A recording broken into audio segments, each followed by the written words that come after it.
You are now listening to the Insight Fantasy Sports Podcast.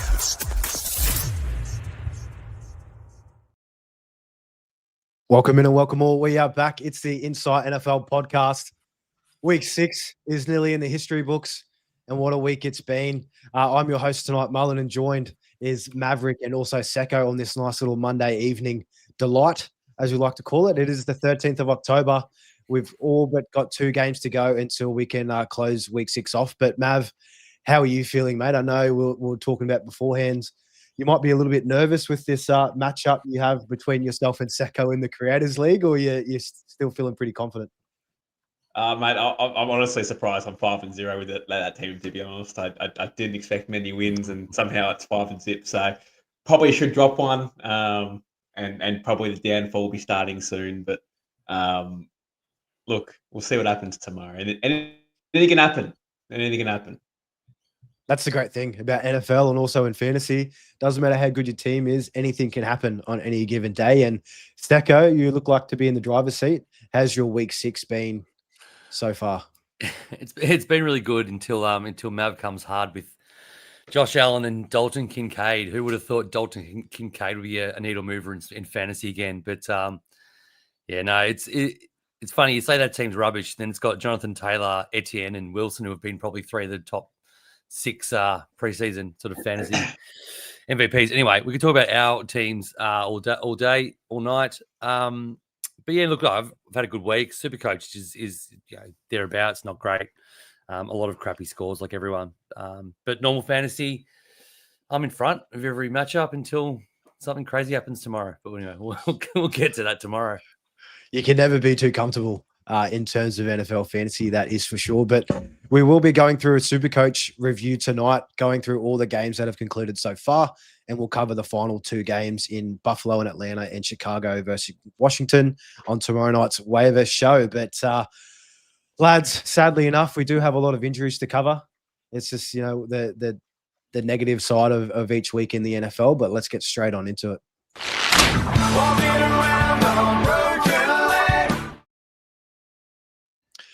Starting off from the top, an injury that took place a week ago. Amarion Hampton, running back for the Los Angeles Chargers. He was put on IR with an ankle injury, and we were hopeful for just a 4-week stint on the sidelines. But reports are coming out that it's going to be longer. They're expecting, I've seen some talks go out that he could come back after their bye week, so week 13, which you absolutely hate to see.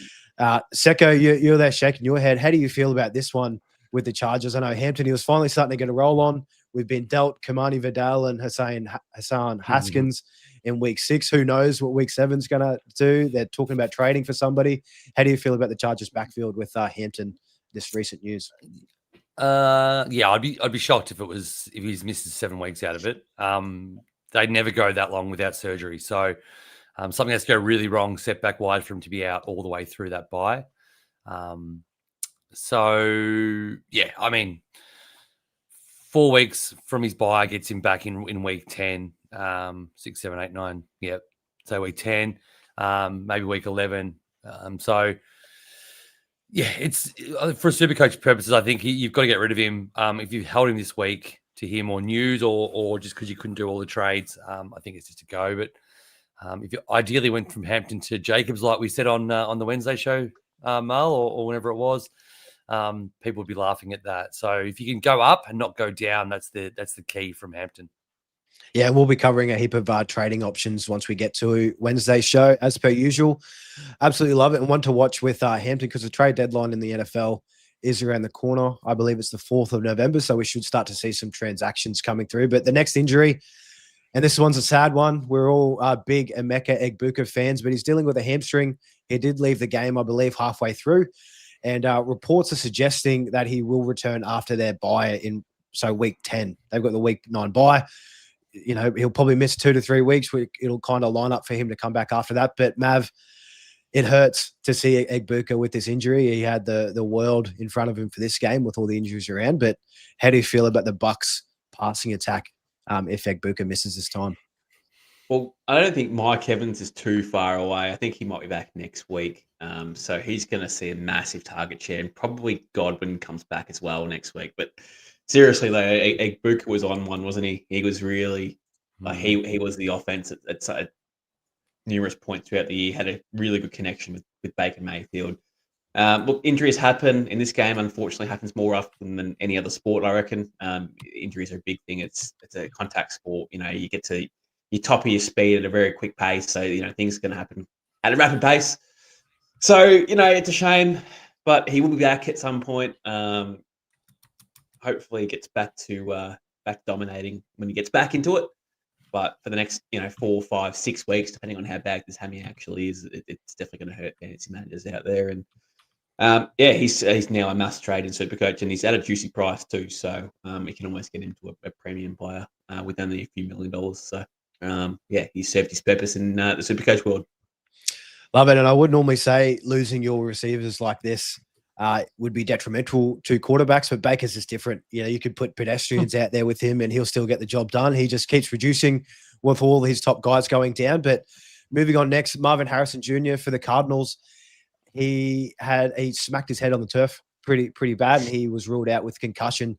So he is a chance to play in week 7, but it's really 50-50 at this stage. So we'll wait and see what happens later on the week. But Puka NOOOO, that's probably the other massive name that's coming out. He did leave the game for a little bit, went to the medical tent, and then he also came back out, I think, for only 5 or so snaps, but he didn't get any targets at that point, probably just filling in a little bit of a decoy role. It did come out that it was an ankle injury. Sean McVay said they'll get some more testing, of course, so we'll have some more news. But Secko, as our Rams local here, how do you feel about Puka with this injury? They're going to England and then the bye.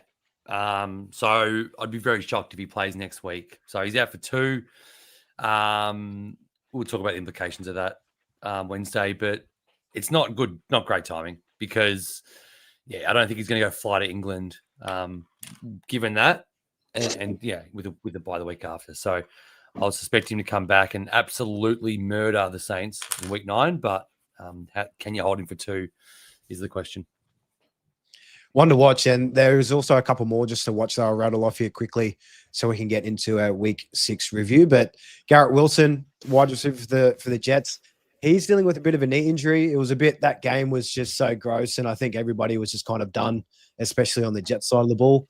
I saw Garrett Wilson having some words with head coach Aaron Glenn there, so we'll have to wait and see how that pans out. But again, still to be determined with Garrett Wilson. So MRI to come this week. We will be keeping up to date with that in later shows. David Njoku, tight end for the Cleveland Browns, knee hyperextension. They'll probably look to hold him out as a potential trade candidate, and they've also got a week 9 bye. So Harold Fannin Jr. could see a nice uptick, and also Calvin Ridley dealt with a hamstring injury, didn't return to the game for the Titans. So Cam Ward has probably lost a piece in that for the next couple of weeks. And on the defensive side of the ball, a big injury. Fred Warner for the 49ers, their star defensive player, ankle dislocation, probably a couple of broken bones in there too. It looks like he'll be out for the year for the 49ers. So they are hurting in a big way. Mav, I'll throw it to you. Anything from those last injuries there that's really worth noting as we look forward to week 7? No, I mean, I'm going to mention this at a more of a super coach or any fantasy world, but close eyes on Fannin now. I know Gabriel's under center, but in Njoku, that looked pretty bad. That looked really bad. I don't know if you've seen the slow-mo of that. His knee literally bends in backwards. So it's a genuine hyperextension. If he misses any time, and he's going to, there's no way he plays next week under what it looks like. So Fannin is going to be a fantastic option, I reckon. If you hold him, if you got him, if you have him in any sort of fantasy, I think he's going to be really the bulk of the offense because Jerry Jeudy hasn't been anything close to what we know Jerry Jeudy was last year. And then they've got no one else after that. So Fannin should see plenty of targets. Love it. And we'll get into the Cleveland Browns once we get to their game in our week 6 rewind, but let's get into it.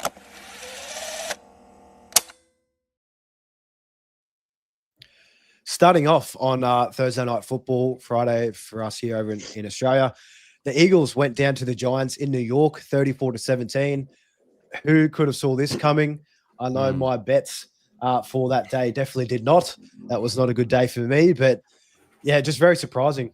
Eagles going in. There's definitely some big troubles going on internally with those guys on the offensive side of the ball in particular. Saquon barely could get anything going against his old team, and normally a nice revenge narrative spot. But there was a couple of big standouts that we've got here. But Secko, throwing to you in terms of Supercoach, we had a couple of big scores here. Any key takeaways from you in this one? No, Jalen Hurts is I'm an owner, and it's a frustrating own because again he was on 30 something at halftime, and again got nothing out of it really in the second half. So I think it's about the fourth time this year out of 6 games that he's done well in the first half. And a lot of players do. I get that. Needs to be a game script, but the game script was there for him to come back and score 20. All he has to do is hit Devontae Smith on that wide open walking touchdown. Yeah, that would have been another bonus, 8, let's say 17 points, 15 points, whatever it was. Would have gone closer to high 50s. I know that. So, he's frustrating. Other than that, Saquon, he's just a different looking guy this year. Maybe it's the offense, maybe it's him. I was very vocal about the 450 carries. Historically, no one's ever done anything off that workload. And he's pretty much bang on in line with what I expected him to be doing as my sort of RB9 coming into the year. I haven't looked at the numbers. That's about where he would be, if not below that. So from an Eagles side, AJ Brown, Smith, still same thing. Pretty underwhelming and pretty hard to trust. And Hurts you can trust because he gets a rushing touchdown, which is given to him on 4 consecutive tush pushes. Yeah, who knows what's going to happen with that one. And Saquon, if you did bring him in at the start of the year, he's just lost so much cash. He's been absolutely hemorrhaging. But Mav, for the Giants side of the ball from you, what did you like in this one? There's 2 players worth noting for me. Anyway, it's Jackson Dart and Cam Scatterbo. Cam Scatterbo being probably the one to really mention. He's such a likable player, I reckon. You can get around him. He's tough as nails. He just loves contact, feeds off contact. So for me, that's always a player that I love to keep my eyes on and get around. Not only that, but he's actually putting up some fantasy stats too. I think he had 3 touchdowns in this game, dominated the game on the ground. They could not keep him down. And then Jackson Dart's another one, obviously. 46 Supercoach points. Would have been a massive, massive trade-in target for this week.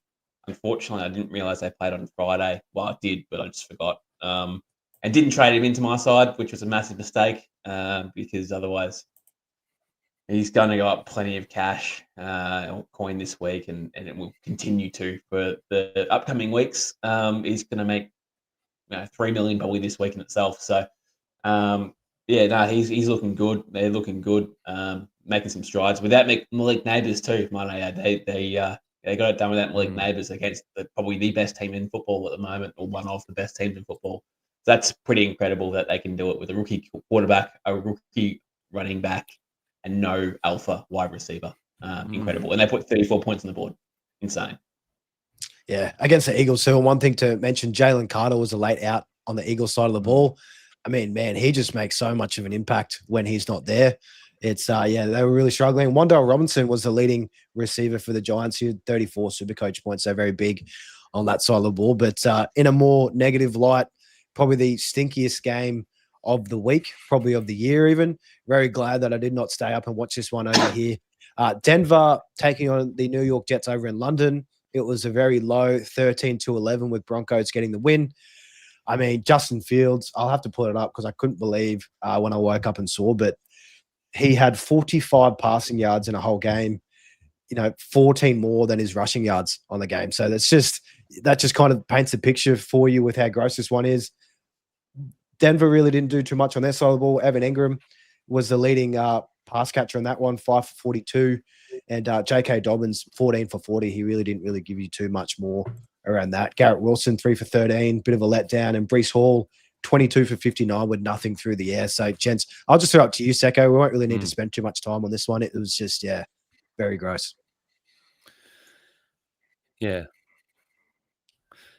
Yeah, very low scoring in Supercoach, low scoring, gross. Yeah, there's a lot of these England games, not many of them have been very good, to be honest, in terms of, games, but also, in fantasy scoring. So hopefully next week's better, Jacksonville and the Rams. But the highest scoring for Denver was their defense, and second highest for the Jets was their defense. So that probably tells you all you need to know about the game.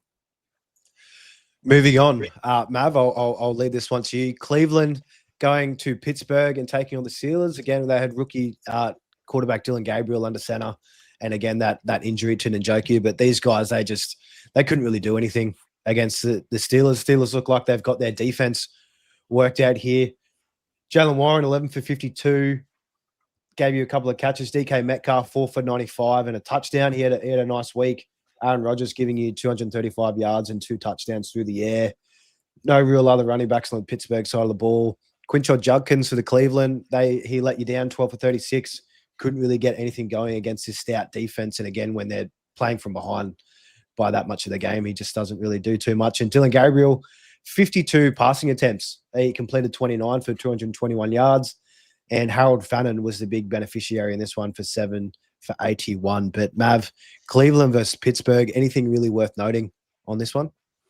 I was happy to see DK Metcalf's targets increase. He had a season high in this game. He had 9 targets. The second best week he's had 7. So, I mean, DK's going to be seeing 8+ targets a game.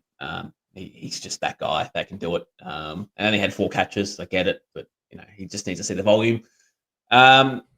Outside of that, man, it's been really disappointing. Judkins was a big fail this week. He only had 36 yards on the ground, so he was a massive bust. Hopefully, you didn't put him into your starting lineups or in any sort of fantasy format because he was a bust. And then so was pretty much everyone else. Really, there was nothing.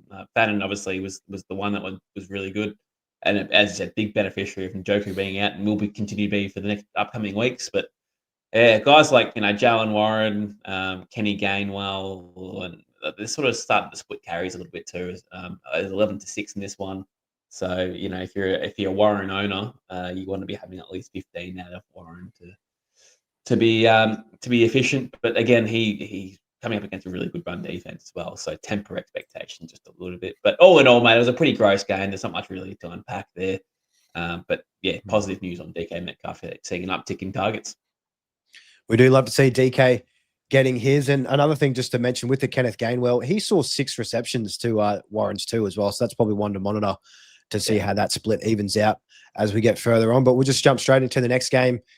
The LA Chargers went to Miami and came out with a close victory, 29-27. We saw a taste of the running game without Marion Hampton, and with all the people spending up on Hassan Haskins, they would have been let down with Kamani Vidal just absolutely tearing it up. 18 for 124 on the ground. He added 3 for 14 and a score through the air. Justin Herbert, pretty serviceable, 264 passing yards, 2 touchdowns. Didn't give you anything on the ground. And the receivers, Lad McConkey finally back into the winner's circle, 7 for 100 and a score, went massive. And rookie tight end Aronde Gadsden, 7 for 68 and a score. Nobody else really gave you too much there. And on Miami's side of the ball, Tua, 1 touchdown, 3 ints, absolutely woeful. Devon Achane just continues to produce 16 for 128 and 2 scores. And Waddle gave you 6 for 95 through the end. Darren Waller, it was a bit rocky there for most of the game, but two receptions, 12 yards, and that touchdown at the back end. But Secko, this one here, I mean, Dicker, looking at it, he was one of the top scorers in this game. So again, you can kind of paint a picture with that just being said. But how are you feeling about this one and what we saw? Yeah, it was good. Obviously, Lad got a massive uptick with QJ out. That's sounds crazy now, but that's what he needed to get going again. Always a potential for it to happen, so that's great. Kamani Vidal was always the start in my eyes over Haskins, so hopefully you used your fab there in leagues, and I don't think anyone would have bought them in fantasy. But yeah, Dicker was a high price kicker and finally sort of validated his selection. But that's not going to happen every week, is it? A 44 is pretty ridiculous. And yeah, on the Miami side, we're glad Waller got bailed out. I had a feeling he'd go really low off the back of 2 big games, but he was still very much a trading target with his minus 50 break even. So he's a cash play. 16's enough to make him keep ticking cash over as well. So if you got him, don't be too annoyed. On field, obviously, again, if you bench Fannin, I suppose, for him, otherwise you wouldn't be too upset with the people who are owned, who would be on the bench in place of him. So, and then Achan's been a sneaky. He was in my team. I think he was in my first team review that we recorded before the season, and I was a big Achan fan. And then obviously the vibes in Miami sort of changed a little bit, and I sort of got scared. He got injured in the preseason, and got scared off. But he's just got so much talent. He's so good for this format because he catches the ball and he's so so shifty. So not too late to consider Achan back into Supercoach calculations if you want to go that way and can't really afford JT off another decent game. Could be a little mention on our Wednesday night show, but that game's all pretty much covered up. But moving on to the next, New Orleans versus the New England Patriots at New Orleans. The Patriots won this one 25-10. Drake May. He just looks so good out there. He was a bit of a letdown in terms of fantasy and Supercoach scoring last week, just because all the touchdowns went to the running backs. But he gave us 3 touchdowns here through the air, 261 yards to go along with it. Gave you 28 yards on the ground. Nothing too much to sneeze at there. And the running game, besides Drake May, what didn't really give you too much. Henderson, 9 for 27. Stevenson, 13 for 18. Booty watch. Big Keyshawn Booty giving us 5 for 93 and 2 touchdowns in this one. Demario Douglas had 71 yards on 3 grabs and a big touchdown as well for him. Stephon Diggs, big letdown on the Pats side of the ball. And I might actually just throw it to you first here, Mav. With the Pats, I mean, Drake May, locked and loaded. He is a stud. That has been confirmed. But this receiving room for the Patriots, I mean, it's a bit of a carousel the last couple of weeks. I thought it would have been a nice little continue on for Stephon Diggs following his 2 monster games. But how'd you see this one play out on the Pat side of the ball? Oh, look, Diggs is 31 now. He's probably not the future of this franchise. He's seen the best corners every week too. So, I don't think at any point he was going to be a trade-in target for Supercoach. I just don't think that's the case. He'll have good weeks. He'll have some bad weeks. That's going to be Stephon Diggs in 2025. He did have a 40 or 50 yard taken back on the offensive OPI. That was 50-50 to be honest with you, but okay, they called it. So that was removed off his score. That wouldn't have saved his day, might I add, but it would have just looked a bit better. He would have had about 60, 70 receiving yards on the day, but all in all, pretty gross. I can't really understand the running game in New England at the moment. I can't work out who's the number 1, who's the number 2, what they're doing. Today it was just they were both crap on the ground, to be honest. No one was really lighting the world on fire. Luckily, none of them actually fumbled the ball either. That could have been a disaster for either of them, really. But no one fumbled. But yeah, again, very inefficient.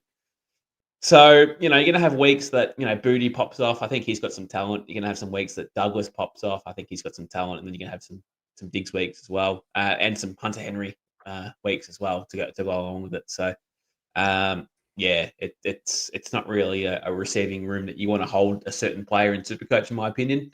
For your traditional fantasy lineups, Diggs or Booty on the bench is fine. But again, can't be trusted in any sort of starting lineups at this point, I reckon. Yeah, and usually with these questionable rooms like this, if you just get the quarterback, he'll be able to get all the line share that comes from all it being split. And Drake May top scoring with 53. Yeah, he just looks so good in this one. And Secko on the Saints side of the ball, someone has to talk about them, as sad as they are. But the kicker group was the top scorer.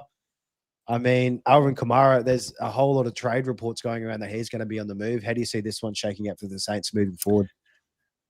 Yeah, probably the 2 best performers are 2 guys who are very likely to get traded. The drum beats coming pretty hard for Chris Olave to be moved on as well. With the Giants of all places rumored, which would be good for the aforementioned Jackson Dart while they wait for Neighbors to come back. So yeah, I think Kamara and Olave will both be moved on.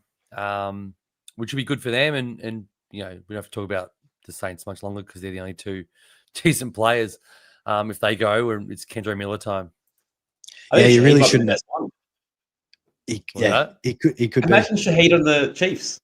Oh, well, yeah. They don't want to get rid of good players that are young, and I know they think Olave's got one more hit left in him, and they're ready to get rid of him. So yeah. Anyway, I've heard it from 2 different places. I'm ready to call that they're shopping Olave. Anyway. Hopefully for Olave. And Yeah, you really shouldn't own anybody on the Saints in terms of Supercoach. I mean, Juwan Johnson was the only real guy worth having at the start of the year, but he's just had a massive fall from grace since Taysom Hill has come back on deck. So let's quickly jump over to the next game, even though this was also a bit of a stinker. The Rams going to Baltimore and winning the game 17-3. So, yeah, they really didn't need to do too much in this one. Their defense for the Rams side of the ball, they actually top scored with 34. Kyron Williams was a close second with 31 there, but Tyler Higbee, 24, Stafford, 18, Devontae, 11, and Puka. Sad Puka getting injured. He only put up 7 as well. And for the Ravens, Derrick Henry, good to see him get a bit of a bounce back. He was a bit more effective on the ground in this one with 26. But, I mean, Zay Flowers, 11, Mark Andrews, 8, and now our boy Tyler Loop only putting up 6 because they just can't move the ball at all with that Lamar. But the Ravens are on bye next week, so hopefully Lamar will be back on deck for week 8. But, Mav, this one for you, any real key takeaways? I mean, if Puka misses time, is there someone there that you're looking to lean into that'll see some work? Or is there any guys that are really worth mentioning in that role? Well, mate, I had Puka Nacua as captain this week. I was looking at the matchup, just salivating. I was expecting a big week from him. He's had a big year, but a big week was in store because the Ravens defense has been horrible. Secondary even worse. So I was thinking, he'll have at least 90, 100 rushing yards, maybe a touchdown or 2, depending on how he goes. But it was the complete opposite. And now I've got an egg on my face, holding a score of, I think he got, what did he score in the end? 7. So I've got 14 out of my captain this week. Gambled on it with Hurts and hasn't worked out. But anyway, it's probably going to be the Adams show. Devontae Adams, if Puka does miss. Kyron Williams will get an uptick as well, you'd imagine. Outside of that, I wouldn't expect anyone else to really step up to Puka Nacua's capabilities, obviously. And then, the Ravens are a mess, aren't they? They desperately need Lamar coming back in. Derrick Henry's getting frustrated that he can't put one in the end zone. They're just a mess. Flowers has been a disaster. Again, a few weeks ago, we were urging people to trade Flowers in, and we can't predict that Lamar goes down injured. But again, he's burning managers. If you've got him, he's just burning you, and that's what he does with or without Mark. To be fair, so I think that's irrelevant. It's just they need that week off. Their season's pretty much nearly done, isn't it? I mean, when do you call the shots and they have one more crack at it? They'd have to go near unperfect to make the playoffs. They can't afford to drop too many more games. So, you'd have to go, you have to win at least the next 9 games or something like that out of the next, I don't know how many they got left, but 8, 9 games. What are we, week 6? 10 games left. They've got 11 left. Yeah, 11 left, and they've got to win probably 9 of the next 11 at least. 8 or 9, it's minimum.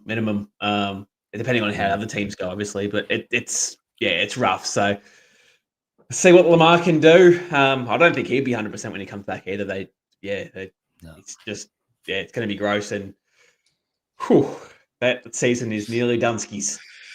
Oh, yeah. We couldn't have predicted this one. At least the defense looked a little bit better than what it has the last couple of weeks. Secko, I'll quickly grab your take as well on this game as a Rams fan. Did you... Of course, it's sad to see Puka going down. Is there any kind of sneaky option that you think might emerge if he does miss multiple weeks? Nah, he's just been the entirety of the offense. I mean, Kyron and Devontae are there, and they're good fantasy options, but Puka's everything. So when he doesn't go, which shows Devontae Adams is a great player. He had 4 catches for 30-something yards. It's just not the same when the guy, the entire the breath and the life of this offense is gone. So, look, it's 1 week. They're playing Jacksonville in London. Probably would have been a gross game anyway. As a Rams fan, I'm not too concerned. He'll be back in week 9 with no issues. It's just more the query around, missed week 7, then 8, back week 9. So it's just a query of whether you hold him or not. And that's sort of, that's going to be something I toss up for a few days. But as a Rams fan, no issues. We did what we had to do. Killed the Ravens season. That's good for everyone. Yeah, it is. It is. There's no Ravens fans. There's no Ravens fans in the world, so yeah, no one really seems to care if they're 1-5. Do they? We'll wait and see for the comments. Maybe who knows? Maybe we will have a couple of Ravens fans knocking on the doors here. But moving on to a game that was probably not as close as what a lot of people probably thought it to be.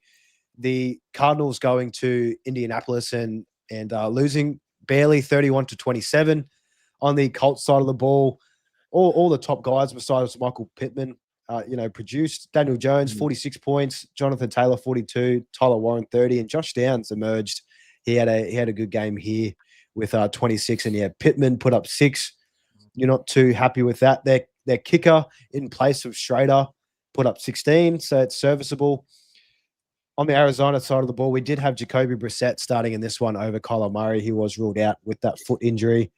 He top scored for those guys with 42. Trey McBride, 34. And it was weird with the running backs pre-game in this one. It was meant to be Carter as the starter, and they kind of flipped to Knight, and then they kind of split the workload anyway. So, Secko, what do you make sense of the Cardinals backfield here? I know we probably still have at least 2 to 3 weeks until Benson comes back at best case scenarios. So, I mean, it's just a guessing game at this point.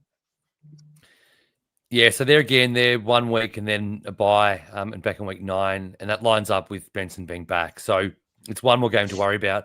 Yeah, weird. I read the report that Zonovan Knight was going to be so I benched Carter in all my leagues that I had him in, and which is fine because he went rubbish anyway. But it didn't really pan out that way. Look, the backfield's going to be a mess. All we know is D Mercado is gone, thankfully, for his blunder last week, and. There's a lot of people. I mean, I think Gannon came out and said there was, it wasn't going to be any reaction from the coaches about that. But come on, he had one carry, and no targets. I'm pretty sure 1 target. I'm pretty sure when you do that and cost the coach potentially their career, you got to sit on the bench, mate. You're not playing ever again in my team. So. Yeah, we'll see what happens there. But as I said, 1 more week, then it's a bye, and I expect Benson to be back. He was rumored to be on the shorter side of his IR stint when it happened, and so I think it'll line up perfectly there. So, more players coming back, and on the Cardinals side of the ball, Marvin Harrison, he did go down early with that concussion. But on the Colts side of the ball, Mav, I mean, JT just keeps reducing, 21 carries for 123 yards and a touchdown. How do you feel about the receivers, though? On this side of the ball with the down game and Pittman and Josh Downs emerging? Yeah, I was very disappointed with the Pittman result in this game, to be honest. He's been exceptional at the start of the year. I think he's been a top 12, top 14 wide receiver for the first 5 weeks, and then today was just a big bust, wasn't it? Just a lot of nothing. And I thought this matchup would have been good for him, but clearly not. I'm not really overreacting too much on Pittman. I'm just taking that as a bad week and moving on to next week because the offense keeps moving the ball. Danny Dimes looks like he's moving the ball, and they look pretty comfortable all together. Josh Downs is probably due, to be fair. He's had a little bit of nothing in the first 5 weeks, so he was always going to be due for a big game at some point. I think he's good enough to be that sort of guy. Just hasn't been required just yet. So. Hopefully when their schedule gets a bit harder, Josh Downs starts emerging. But look, I think this offense is just really rolling, and I think this is going to be a nice little playoff team. Anthony Richardson was a QB3 this week. He wasn't even active, and then they came out and said he's got an eye injury, which I think there's a bit of mayo in that, to be quite honest with you. I think they just don't rate him, and haven't rated him for a while. So that's okay. I get it. But yeah, Danny Dimes looks great, doesn't he? He just keeps on doing it. Maybe all he needed was a great offensive line, and that's what sort of uncorked him. But and getting out of MetLife Stadium and in New York limelight was another positive for him too. But good on him. Good on him. He's made something out of nothing really. So this offense is looking good. And I think Pittman will bounce back next week if you do own him. There's not many that do, but if you do, I think he'd be okay. No need to stress about Pittman. And Pittman, he could have been getting the Will Johnson cornerback treatment in this game for the Cardinals. He's their rookie selection who was dealing with injury. He's quietly the third best rated cornerback in all of PFF with that one. So he's been pretty good for the Cardinals on that side of the ball. So we could kind of pin that down to Pittman's struggles in this one. But hey, Danny Dimes, good on him. And thankfully for him, bringing all of his weapons along for the ride, because it was a mess last year. So it's good to see some competent quarterback play lifting up everything for us fantasy lovers. But moving on to the next one, the Seahawks did go to Jacksonville and got the win, 20-12. They were dealing with a lot of defensive injuries in this one, but their road record with McDonald as head coach has been pretty stout.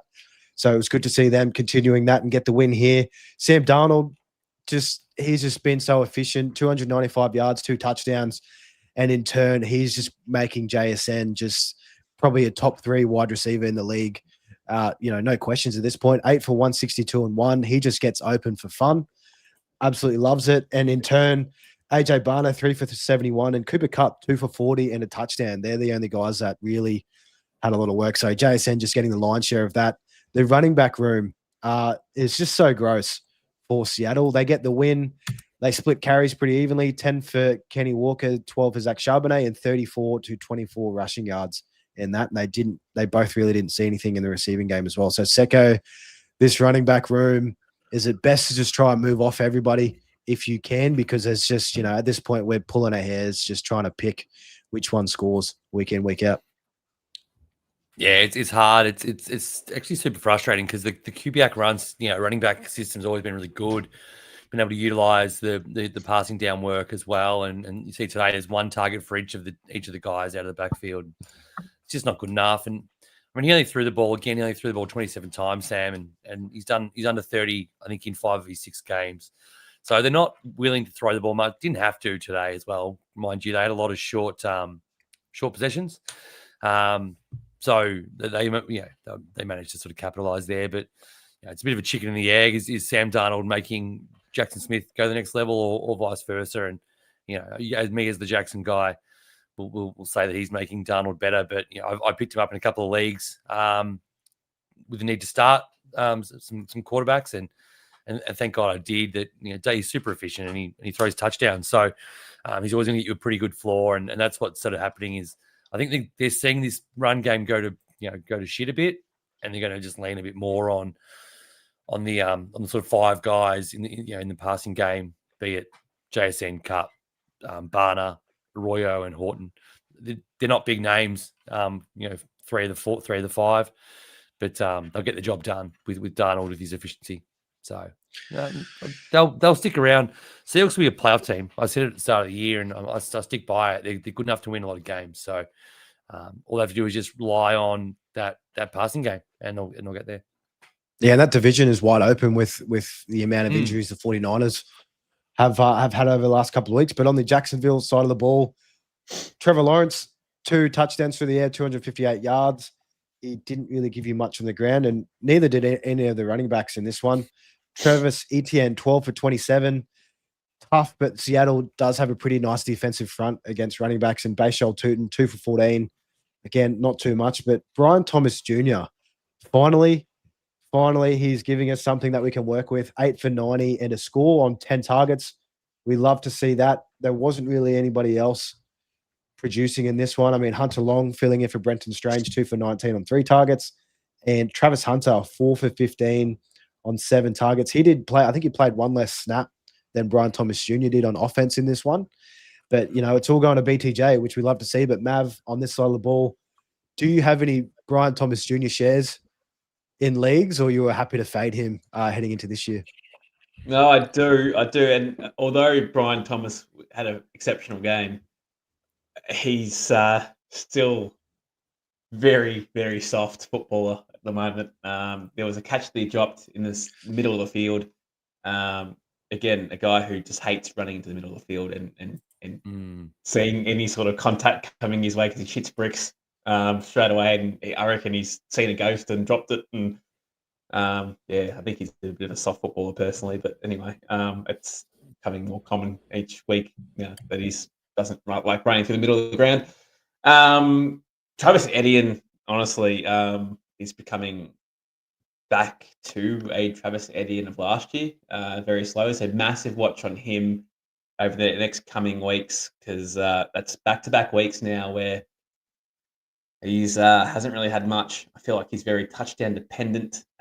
His snap percentage is slowly dropping, very slightly, but slowly dropping. And yeah, he's been efficient on the ground. Don't get me wrong, but again, very touchdown dependent. So he's got the Rams next week, boys, and I'll be honest with you, I'm expecting another sort of tough week there for him, and then into the bye. So just I'm a bit nervous on Travis Etienne. I actually traded him in a local league, but got rid of him and was very happy to do so because I feel as though that he has overperformed in the first 4 weeks, and I think he could be back to Travis Etienne for 2024. Yeah, I'm with you there. Very big trade away target for myself as well. Travis Etienne, who's just flying a little too close to the sun, I think, to start the year. But on to the next game, one that was very fun. We had a whole heap of points. Dallas going to Carolina and losing to the Panthers 30-27. Plenty of points. And straight from the top, you've got to give the man his flowers. Rico Dowdle in the revenge game against Dallas. He was there last year, and they decided not to pick him up again moving forward. Back-to-back 60s for Supercoach. He did score 63 in this one. 0.1% owned. So if you are in that very small crew, well done. Well done. You've cashed in for the last couple of weeks, hopefully, and that'll be it. We can't see Chuba Hubbard is expected to come back next week. So again, just one to monitor and see how that plays out. But he's played so good. This could really turn into a split. And the rest of the side of ball in this game. I mean, Ted McMillan, he did see his first touchdown of his NFL career. He got 2 for his troubles, only 3 for 29 through the air. Rico Dowdle was actually the top receiver with 4 for 56 and his score. And he did add 30 carries for 183 yards on the ground. So absolutely monster. Bryce Young, 3 touchdowns, 1 in, just under 200 yards. That's really it on the Panther side of the ball. But Secko, did you like what you saw from this side for the Panthers? No, not really. It was a one-man team. It was quite fascinating that a guy who wasn't good enough to see the field, apparently, per their coaches, has been trusted to have such a heavy workload now that he's an injury fill-in. But he's a gun player. I owned him last year in a lot of formats, and he got me deep into the playoffs with his underrated run late, and given the opportunity, he's great. But yeah, like, great to see McMillan get in the end zone. I touchdown guaranteed him to a few people, so that was good. But yeah, they just didn't really throw it. I mean, he had 200 yards, but didn't seem like they were throwing it ever. It was always just, every time I flicked back, it was, Dowdle run, incomplete, Dowdle run. And I'm like, okay, that's the game plan. But that's cool. Like that happens. McMillan will have better games still. Now that Chuba should be back, it should normalize a little bit. Because they get the win, they're not dead yet, which means that McMillan will be relevant for our Supercoach teams for a few more weeks at least. So that's a little silver lining on them having the win and Dallas lose. So it's always a good thing as well. And on Dallas losing, Mav, I'll throw to you, but I'll quickly just run down. Dak Prescott still just keeps producing the goods. 3 touchdowns through the air, 261 yards. Javonte Williams had a big fall this week, 13 for 29 on the ground. George Pickens just keeps producing while CeeDee Lamb is out, 9 for 168 and a score. Jake Ferg, 3 for 33 and a score, salvaging his day. That's pretty much it. Javonte had 5 catches for 5 yards, but Mav, your Cowboys surprisingly losing to the Panthers. I did not pick this. I thought they were going to be a shoo-in to win this one, but how do you feel walking away in week 6 with the Cowboys? Mate, you can't put Cowboys and shoe in any given week, to be honest with you, mate. This defense, it's the 32nd rated defense in the competition. So unless they're scoring 45 points or 30 plus, let's say, for argument's sake, they're probably not going to win the game, which is sad because I think Dak's doing enough with what he's got. The offensive line's pretty banged up. And then he's got no CeeDee Lamb, obviously an alpha wide receiver in this competition. And he's still sort of putting up 27 points in the game, making George Pickens look really good, making Fergie look really good. And yeah, just unable to stop the onslaught the other way on the defensive end. But Javonte Williams, he sort of game script wise wasn't in his favor, but also was really inefficient with the touches that he got too. So he would be one to look at trading at some point soon. If you want an upgrade, he's going to have a bit of a high break even this week. They have Washington and Denver the next 2 weeks. Two really solid run defenses. So if you're looking to upgrade him to like a Josh Jacobs or a Jonathan Taylor, I wouldn't blame you. It could be time, because I think in the next couple of weeks he will drop a bit of coin. So that's okay.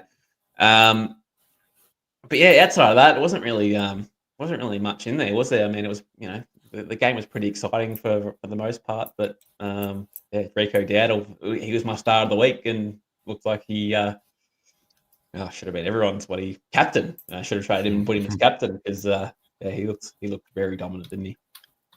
Yeah, he did. He did. And yeah, I didn't watch too much of that game because, like Secko was saying, every time you flick it over, here's this Rico again, just running it up, just slowing down the clock, taking away, time in that game. But good to see him bounce back against his old team. But on to the next game, another gross one. Just a lot of gross games in week 6.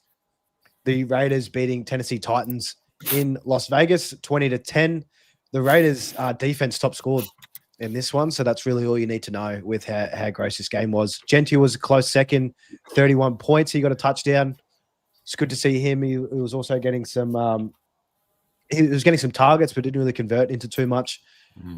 The Raiders receivers, I just can't really understand this one. Trey Tucker, 5 for 70. He led that. Michael Mayer stepping in for Brock Bowers as a tight end, 5 for 50. Jacoby Myers, 4 for 39. I really thought he was going to be a shoo-in to lead these guys this week in terms of receiving. But Secko, how do you feel about Las Vegas, in particular, this receiving room? I know Trey Tucker had that massive boom week, I think in week 2 or 3, where he put up 70-odd Supercoach points and he was everyone's hotness at that stage. But it's just not sustainable. But where do you see the Raiders playing out? I think it's on Gino. Like, he's just a different guy, and probably everyone seems to leave. Seattle gets a lot worse when they leave of late. So yeah, a bit of a weird one. I think they're a little bit rudderless without Bowers. He was such a big part of their game plan all last year, and this is a different regime. But I think just they planned going into the season to have such a heavy focus probably again. But 23 passes for Gino in a winning effort. They just didn't have to do a lot. But it's a hard team to trust. I'm like you. I thought Myers was going to have a great week personally, and he probably should. And against the Titans, but again, they ran it. They ran it all day. Genty had 23 of them. So and Mostert 5. So yeah, look, it is one of those things. It's good to see Genty scoring. He's making lots of money for us. So hopefully, I know a few people did jump off when he was languishing there for a while, but yeah, he's set to make a heap more cash again. What do you have? 31. So he'll make another 3 mil, roughly, which is fantastic for us. Yeah, and I'll quickly touch on the Titans side of the ball. It's not even worth throwing you here, Mav. They're just a gross organisation at the moment. Cam Ward needs a whole lot of help, and head coach Brian Callahan is definitely on the hot seat as we get closer to the end of the season. But the next game, Baker and the boys, Tampa Bay winning against the 49ers 30-19. So yeah, a couple of big injuries in this one with Fred Warner on the defensive side of the ball for the Niners, and then of course Emeka Egbuka for the Tampa Bay Buccaneers. CMC top scored in this one with 40. He finally got his first rushing touchdown of the year, which is just, I still can't get over week 6 and it was his first, but he's a pass catcher nowadays. But Mac Jones, another fill-in, he didn't really play too well in this one. 347 yards, great, but 2 interceptions, no touchdowns, 5 for 13 on the ground. CMC, 17 for 54 on the ground and a score. He also gave you 7 receptions for 57 yards through the air. That's just him. That's just what he does. That's his bread and butter. Kendrick Bourne was a standout for the receivers with 5 for 142. Jake Tonjes, 6 for 58. And DeMarcus Robinson, 2 for 44. And Juwan Jennings, he actually played in this one. I saw a report that he's playing through 5 broken ribs. I'm not too sure how confident I feel on that one. But yeah, he 1 for 7, 3 targets, didn't really play too much. But Mav, the 49ers side of the ball for this one with you. I know we're expecting George Kittle back next week. Hopefully Ricky Pearsall, and hopefully Jennings is healthy. And on top of that, Brock Purdy as well. So sad to see Mac Jones not have a good game, but I actually thought Mac Jones was okay, to be honest. I mean, 350 passing yards nearly. I actually thought it was okay. Had some wild interceptions that probably shouldn't have happened. But 347 passing yards isn't actually a bad effort, to be honest with you. Only 57 of them went to the CMC, so they weren't really dump offs or anything like that. I thought he was okay. If he had 1 or 2 touchdowns to go with it, he would have looked a lot better. But when you don't pass for any touchdowns and you still have 350 passing yards, it's pretty rough. But I thought he's okay. Look, outside of that, I mean, Pearsall will be a welcome addition to the lineup next week. Same with Kittle. Even with Mac Jones or Purdy, I think they're both okay. I don't really care who starts at this point. You obviously want Purdy, but Mac Jones obviously shown that he's capable as well. So, it's just they just need options through the air. Kendrick Bourne stepped up in the absence of Pearsall and has really played quite well, to be honest with you. But yeah, outside of that, they really do need Kittle back. Though again, Tonjes has been awesome since Kittle's been out, but Kittle's a different beast, isn't he? When he's fully healthy into the lineup, he's sensational player. So hopefully next week is when they get their offense, nearly at 99% there. So obviously missing that Brock Purdy piece, but all in all, mate, it was a pretty good game actually. And looking at Jake Tonjes, his production the last few weeks without Kittle, just imagine if he was in there. My God, he'd just be. That's what I mean. That's what we need for a tight end, and hopefully we'll have a nice premium option coming back soon. But for the Buccaneers side of the ball and throwing to you, Secko, Baker, again, 256 yards, 2 touchdowns. He also had that big scramble, I think 15 yards. That was just like an absolute hero rush from a quarterback. He's just an absolute dog. Rashad White, 17 for 65, leading the backfield. Also got a score on the ground. Sean Tucker got a touchdown, added 25 yards, not too much. And the receiving room, again, in this one, they were up a lot of scores early on in the game, so they didn't really need to pass as much, and they didn't really have a lot of weapons. But Cameron Johnson, 4 for 64 in a score. Completely honest, no idea who this was. I thought when it came up on the screen, I was thinking, do they mean Tez Johnson? Is there 2 Johnsons there? And then Tez Johnson scored later on, 1 for 45. Sterling Shepard, 2 for 51, and Kate Otten got some work in 5 for 51, and Mecca Egbuka, 2 for 24 before he got injured with that hamstring. But Secko, key takeaways here from Baker and the boys. Key takeaway is MVP's locked up. They cannot give it to anyone other than Baker Mayfield. What he's doing with a Cameron with a K and a Tez Johnson, both of those throws were unbelievable. Like that, the catch by Tez was pretty elite, but Cameron one of them. But like he's just that first down he got, like he's carrying a team on his back. The defense isn't really dominating; they're doing okay. He's just doing everything, and he's doing it at a very, very high level. Also shows Rashad White, when Bucky's back, he's going to be back on the couch. It just seems like one of those systems, and anyone can step in and really be somewhat productive in that offense at the moment. The way it's sort of set up, and I'm a closet Buccaneers fan, very much so. Be very happy to see them go a long way, all the way to the championship game, and get beaten. But I'm on board. Next week's going to be huge. Evans is going to be back. Egbuka's going to be out. I think Godwin's probably still another week or two away, but Evans is going to get 1 million targets and step right in and help Baker further. So, they're rolling. They're going to be good. Up against Detroit too, so there's going to be plenty of points. Perfect. In this one. Hopefully Bucky is back on deck. I know at the moment it's kind of still up in the air with how he's progressing, but yeah, I think you're right, Secko. Once he comes back in, White will go back to the couch. He's got 2 injuries. That's the only issue is he's got the shoulder as well as the leg, whatever it is. So it's about getting both things right, I think, for Bucky to come back. Might be another week. Then he'll be unleashed against New Orleans for a nice little soft kill. Oh yeah. Carcass. Absolute carcass. And second last game here that we have, the Bengals traveled to Green Bay and lost 18-27. No surprise there. But Joe Flacco, after getting traded early on during the middle of last week, he stepped in for Jake Browning, and he looks much better than Jake Browning. Still not too good, but he did produce the goods for us with the pass catches there, better than what we've been experiencing the last couple of weeks. Flacco, 219 yards, 2 touchdowns through the air, 45 attempts. Love to see that. Chase Brown, probably his most efficient game on the grounds in terms of yards per carry with 4.7, but only had 9 touches for 42 on the ground. Jamar Chase, 10 for 94 and a score through the air. We love it. T. Higgins, 5 for 62. That would have to be his year high to date. And Chase Brown saw 2 for 7 again, and not really anything else to note. Tanner Hudson got a touchdown as well. But Mav here for the Bengals, do you just need to throw someone in there named Joe and like for these guys to kind of click better than what they need? Because I mean, Jake Browning definitely wasn't it. How do you feel about Flacco moving forward? Can he keep producing scores for the top 2 guys there? Yeah, I think he can. I actually think he can. I think he's again a cheap option. They just traded like was the 5th rounder and they swapped the 6 back. So it was like you're not really giving a hell of a lot of draft capital to get him. Look, I thought he was okay.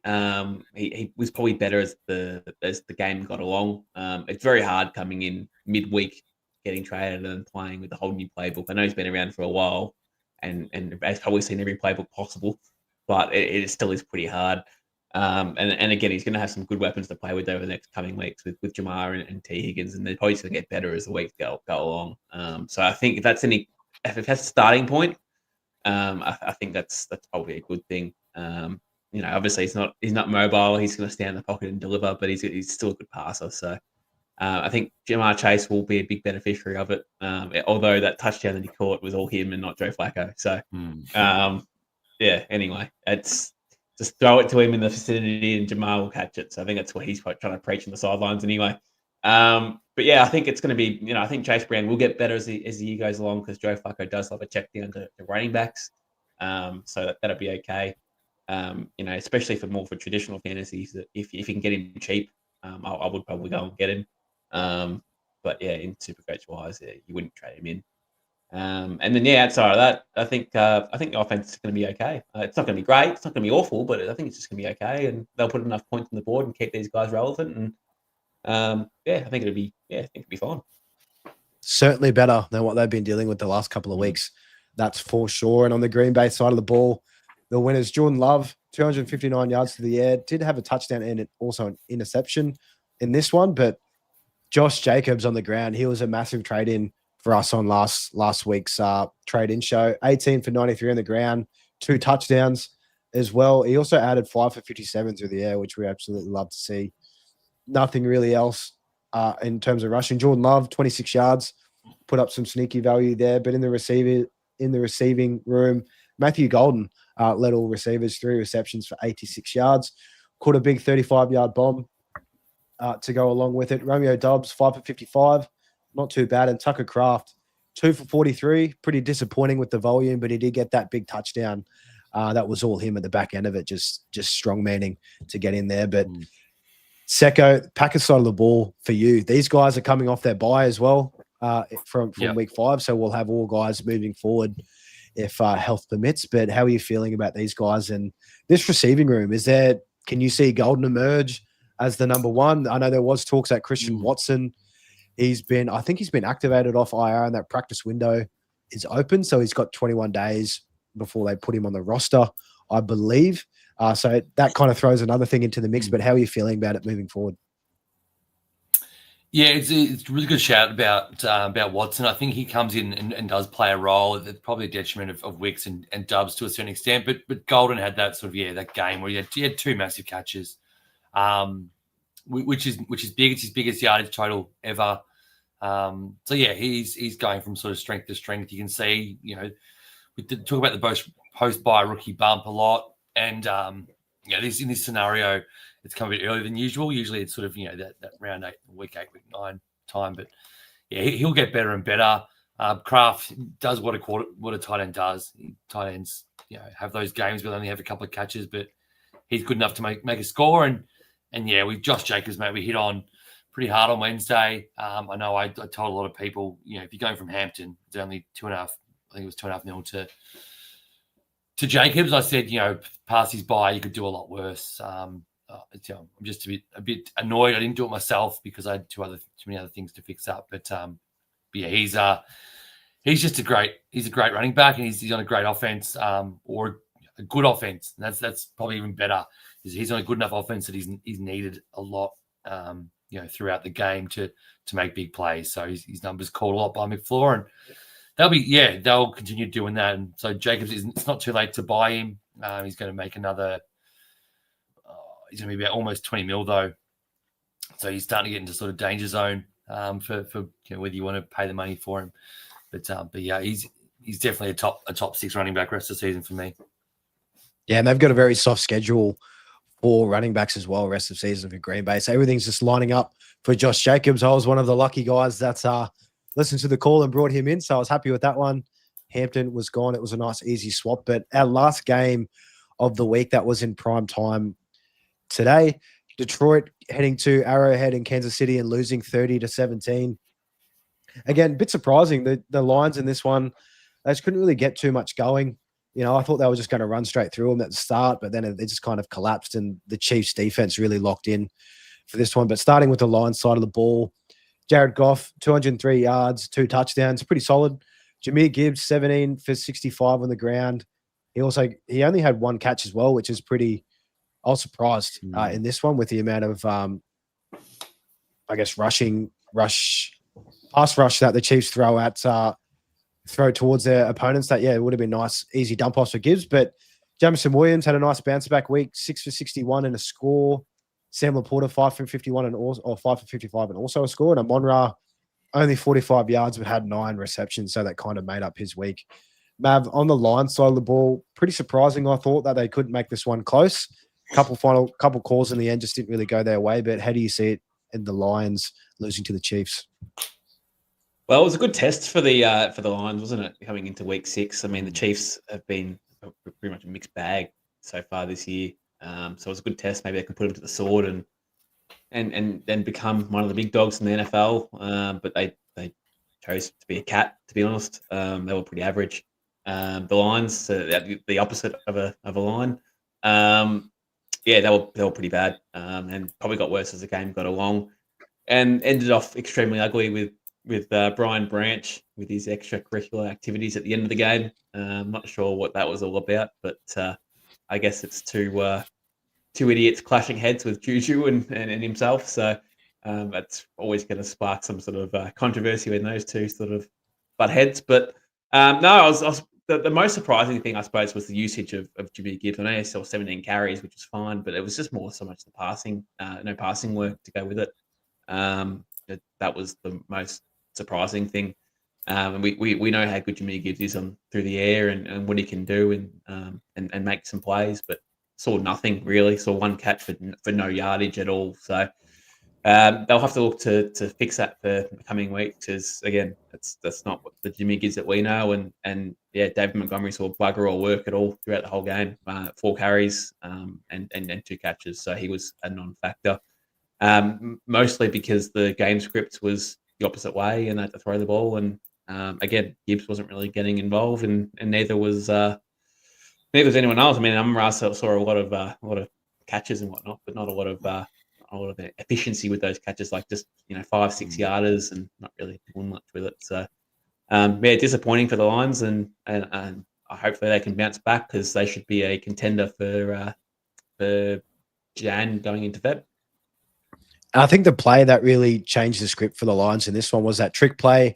Monty threw a touchdown pass to Jared Goff, went up as a touchdown, but there was a couple formation things. He wasn't set properly, and that got called back. So that 7-point swing could have really changed how this one played out for the Lions. And I mean, Monty would have had more points and along with Goff rather than that. But Goff 33, Jamison 31, Sam Laporta 28, and Amon-Ra 18. Jahmyr Gibbs 14 as well. So that's a layout there in Supercoach. But for the Chiefs side of the ball, a lot of happy Patty Mahomes owners that ran the gauntlet and chucked the big C on him.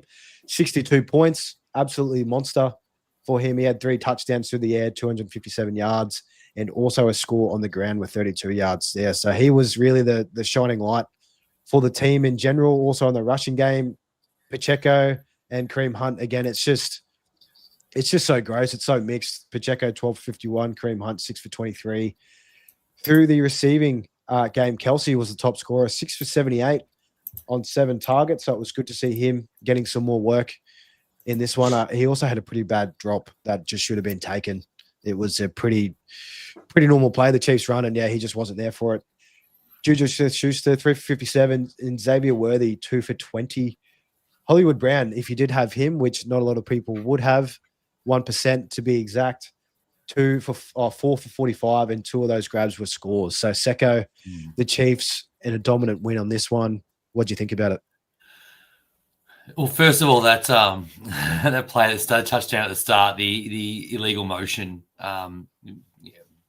bullshit. Because they called it a touchdown, and then two referees huddled up together, and then got a third guy in, and then they called it to a play that is obviously not reviewable and not reversible and not challengeable. And it wouldn't be another primetime week without the Chiefs getting a rub of the green call to take away a touchdown or give one to them. But it's easy to say low-hanging fruit to say change the complex of the game, but that touchdown to start would have been a huge start to the game for them, and instead had to set up a 3. But no, on the Kansas City side, Mahomes is unbelievable. He's the best quarterback in fantasy by a pretty clear margin at the moment.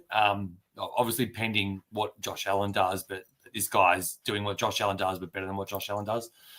If I'm being honest, he's having sort of similar yards, more touchdowns, and he's passing the ball considerably better than Josh Allen's done to this point. Well, not considerably, but a little bit better. So yeah, he's been amazing. Hollywood obviously is the beneficiary of those 2 touchdowns, and Kelsey's sort of just hanging in there. They need Rice back. I'm watching the game. Worthy did okay, and Kelsey okay, and Juju does okay, and Tyquan Thornton's gone okay at times, and the backfield is okay, and this guy's a freak. And when he gets in there, they're probably going to win the next 7 or 8 games, and we'll all go, oh shit, they don't need good luck to win games anymore. They're actually good again. So, he's going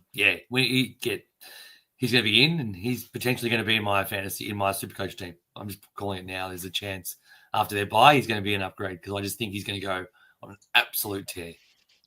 And Rashee Rice is still yet to enter this game on offense as well. So that extra weapon for Mahomes, he will come back next week. So he might get a little mention on Wednesday night's show and see how that looks. But I mean, adding him into the fold, they're definitely going to be a force along with that defense that they have there. But guys, that's our week 6 rewind so far with all the games that have concluded. We will go through the final 2 tomorrow on tomorrow night's waiver show, so make sure to stick around for that. We will quickly just blitz through some comments here, just as a big thanks for everybody throwing these in. I'll speed through a heap, and if there's a couple of questions, I'll chuck it to you lads to see what we think. Theo throwing in, thanks for the comment. What was Stephon Diggs doing all game? I traded him in after 2 good weeks and hardly targeted. That's just fantasy in a nutshell. You can't predict it.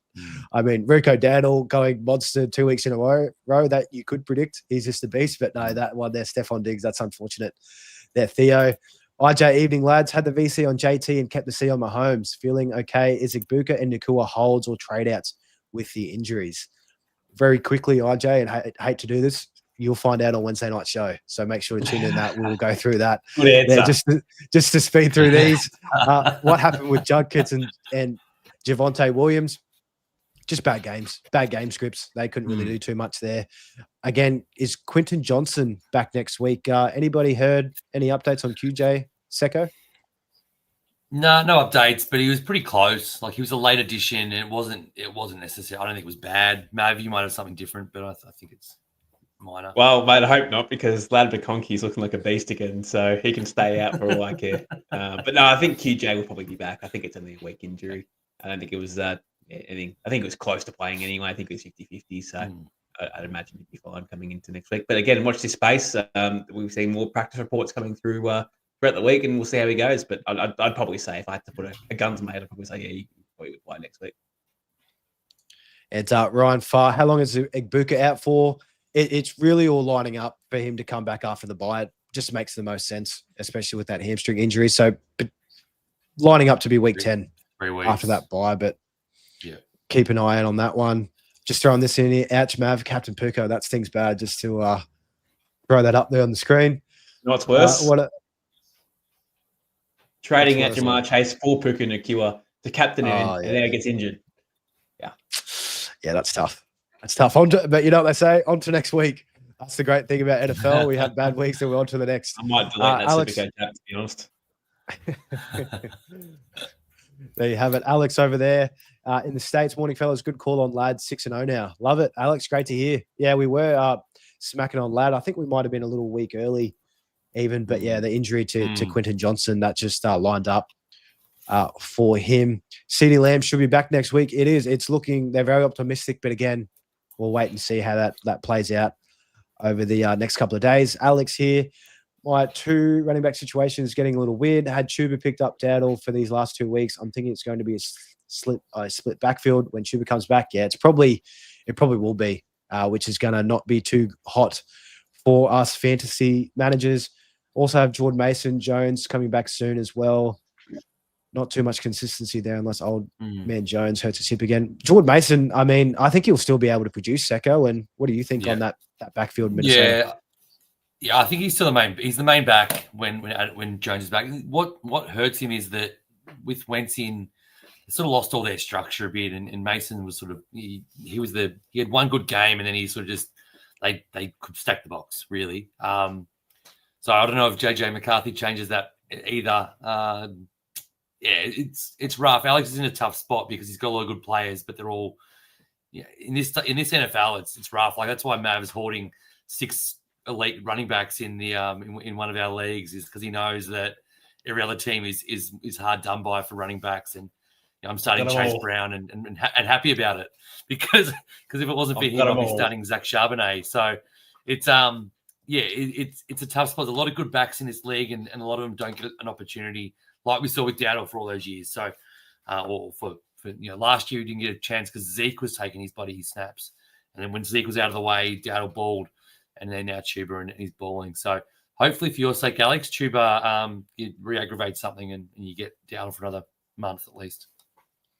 And just a final comment here, because here's the thumbnail for this evening. Baker making everyone look so good. Tez thought the MVP chance were for him. Yeah, I saw that. Yeah, he caught the touchdown. I heard that. The whole crowd screaming out MVP, and he's just like, "Oh, I've barely done anything. Why am I the MVP?" And I think someone came up and was like, "Hey, mate, no, it's not. It's for Baker. Get a grip. Take a look at yourself." So yeah, there we have it, guys. Thanks. It was a good catch. It was a good catch. But Baker, he can do anything. Put the ball anywhere where he needs to go. But guys, thanks heaps for tuning in. That is our week 6 review with a bit of an injury update. We will be back tomorrow night with our waivers and with our traditional fantasy lens on, and we'll be recapping the final 2 games for week 6 as well. And massive show as always. Wednesday will be our Supercoach trade show, so make sure you're tuning in for that. And if you aren't already, our handles for social media are below. Myself at Mullin_FF, Maverick at IFS Maverick, and Secko at Secko_IFS. But all those are pinned in the description below. And of course, if you haven't yet, please like and subscribe. If you are watching on YouTube, we absolutely love it. It's a free way to support us here at Insight NFL. It just keeps us coming back each week. Even though we'll keep coming back anyway, we still like to see it. But guys, that will do us here for week 6. We'll be back tomorrow night, same time as usual. Take care, and hopefully the final 2 games can produce some goods. Go Bills. Bye. Cheers. Go the Bills.